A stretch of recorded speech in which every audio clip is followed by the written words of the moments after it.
Hey everyone, it's Miss Fearing here. Welcome to Unit 1 Notes 5, where we're going to graph some inequalities.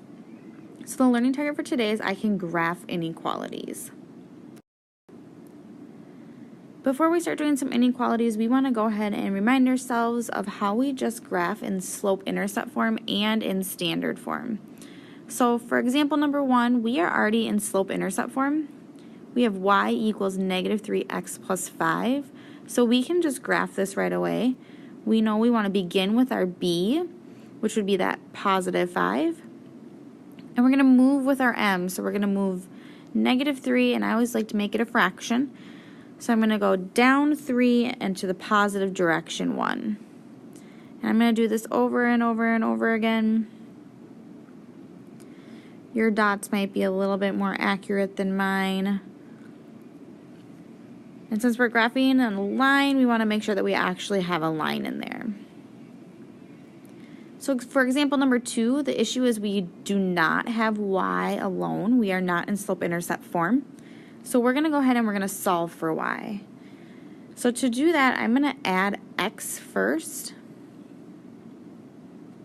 So I'm going to bring this down here, 3y equal to x plus 6. Now y is still not alone, so I need to divide by 3. And what I do to one side, I have to do to everything on the other. So I'm going to be left with y equals 1x over 3 plus 2. So I'm going to begin at my 2, and I'm going to move positive 1, positive 3. So up 1 and to the right 3. And I'm going to do that over and over and over again. I can also go down 1 and to the left 3. So this would be my line. Last but not least is x equals 5. Well, I know that x is 5 right here. But x is 5 right here, and x is 5 right here, and x is 5 right here. The y value will change in those spots, but the x is always going to be 5 there. So when I have an x equals, I am actually looking at a vertical line through x equals that number. So we're going to go ahead and start looking at graphing inequalities now, and here's our steps that we're going to go through. Step number 1 tells me to solve for y, get that y alone, or put it in slope-intercept form. So remember, slope-intercept form is y equals mx plus b. Step 2 tells me to determine if it's a solid or a dashed line. So if I have a greater than or equal to or a less than or equal to, these are going to tell me that I have a solid line because of the fact that they have that extra equal to part. If I just have a greater than or a less than symbol, these tell me I have a dashed line. Step 3 tells me to determine if I shade up or down. So when I have a greater than or equal to, this is going to tell me to shade up or above the line, which means a less than or equal to will tell me to shade down or below the line. Which then step number 4 is just to graph the inequality like you know how. So here's our first example. Step 1, I want the equation in slope-intercept form. It is already in slope-intercept form. I have the y value alone. So step 1 is done. Step 2 tells me to determine if it's a solid line or a dotted line. To do that, I'm going to go ahead and I'm going to look at this right here, this inequality. And that tells me it's a less than or equal to. Because it has the equal to, I know it's going to be a solid line. Step 3 tells me to determine if I shade above or if I shade below. Since it's a less than symbol, I'm going to shade below the line. So now I can actually graph this inequality. So I'm going to begin at my b, which is 3.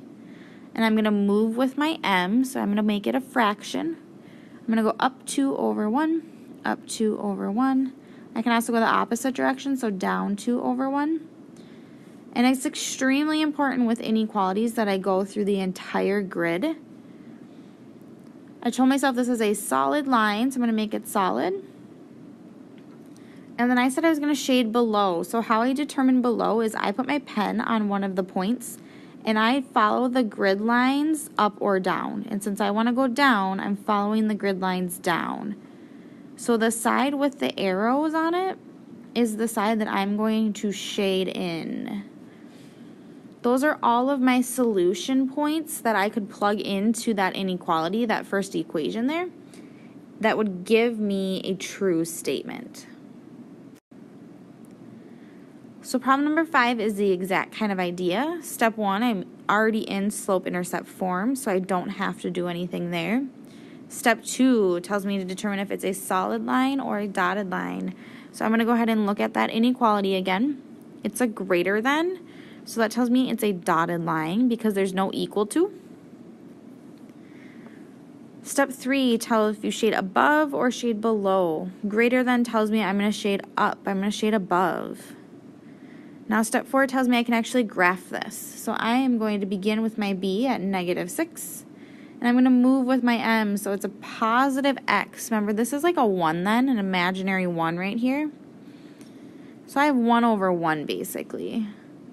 So I can go up 1 over 1, up 1 over 1. I'm also going to go the opposite direction, so down 1 to the left 1. This needs to be a dotted line or a dashed line, whichever way you like it. And then this tells me to shade up. So again, I'm going to put my pen on those points I made, and I'm going to follow the grid line, the direction I want to shade. So that means that I'm going to shade everything on this side. Those are all of my solutions for this inequality. So now for 6 and 7, we have a small little issue for some of these guys. They are not in slope-intercept form. So we have to get the y alone. We have to solve for y. We know how to do that though, so it's not really a big deal. So for number 6, I'm going to go ahead and I need to get the y alone, so I'm going to subtract the 3x. So I'm left with y. I'm going to leave the sign the way it is, and then since this is an x and this does not have an x, I cannot combine them, so I'm going to leave it as a -3x minus 6. I'm then going to look at that inequality symbol there and determine if I shade up or down and what type of line I have. So I know it's a solid line because it's got the equal to, and since it's a greater than, I'm going to shade up. So I can graph that, begin at -6. Now a -3 tells me I go down 3 over 1. Maybe down there somewhere, which means I can also go up 3 over 1.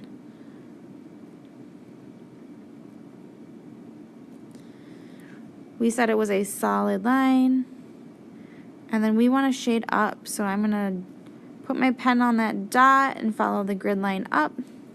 So everything on this side is the side I want shaded. Number 7, to get y alone, right now it's being times by -2, so all I have to do is divide by -2. And when I do that, I have to do that to every single thing. So I get y. Careful with your inequality. Remember, if you divide by a negative, you have to flip your sign.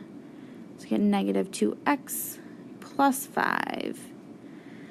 Looking at the inequality then, it's a greater than. So it's going to tell me it's a dashed line because there's no equal to. And then I'm going to shade up. So we're going to go ahead and start at 5. The -2 tells me I go down 2 over 1.